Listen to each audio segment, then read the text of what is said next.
All right, let's bring in our next guest analyst. It's going to be Oliver Slope. He's with Blue Line Futures in Chicago. Oliver, all right, tell us something that nobody else has all day long. How about that?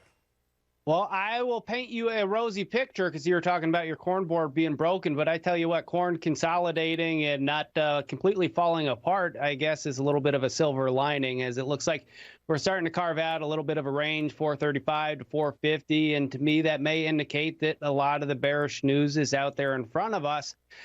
For the time being. Now, does that mean that the bottom is in and we're going to rally from here? No, not necessarily. There's still a lot of fundamental headwinds for this market, but we did get some silver linings with export data this morning. 1.2 million metric tons. That was up 26% from last week and up 58% from the prior 4-week average. So it's nice to see that low prices are starting to do their thing and hopefully curing low prices in the corn market. Now, on the soybean side, it's really quite the opposite story. Marketing year low, 164,000 metric tons in the weekly export sales. That was down 71% from last week and 64% from the 4-week average. So still some caution flags in the soybean market. If we take out the recent lows, 1187, my concern is that we go retest those lows from May and June, which come in 1145 to 1160.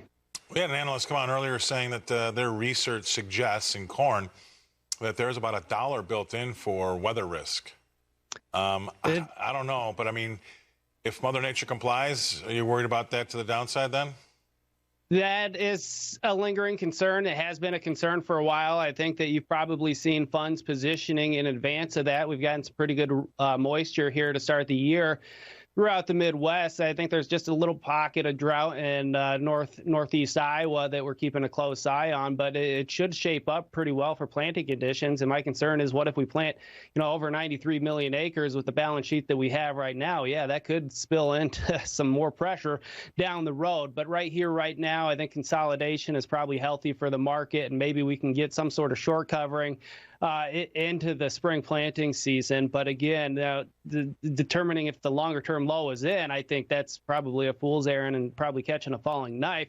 But I think we can probably carve some sort of relief from these levels. Dees, new crop 478. Do you want to lighten the load if we get close to 5 or even over it?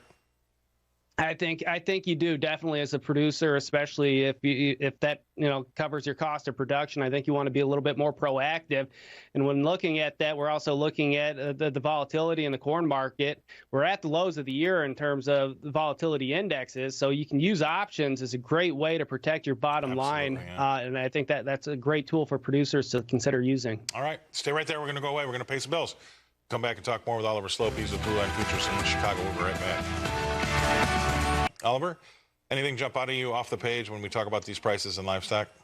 Well, right now, the cattle markets are jumping off the page. We've seen a nice, strong rally here since marking those lows at the end of the last year in cattle. I think we might be getting a little ahead of our skis here in terms of momentum. We're basically retesting the 50% retracement from the contract highs to the contract lows, and it'll be interesting to see if the bulls can continue this momentum. We did have some cash trade developing in Texas this morning. I was talking to clients down there that were selling 178 cash, so that is firm with what we've seen in recent weeks, and I think part of the reason why you're seeing some momentum today on the back of yesterday's pretty friendly cattle inventory report too. Yep. Yeah, I mean, it was, look, it's we've gotten rid of the negative sentiment too, I think, finally, after that sell-off from August, September, and now we're getting back to maybe you want to poke your head above the parapet, but I'm not quite sure that's totally safe just yet either way. But appreciate you coming on. Thank you very much for rounding out the day. You batted clean up today, did a great job. Oliver Slope, Blue Line Futures in Chicago. So hand it back to you. Talking to a lot of guys out of the NCBA CattleCon that's taking place right now.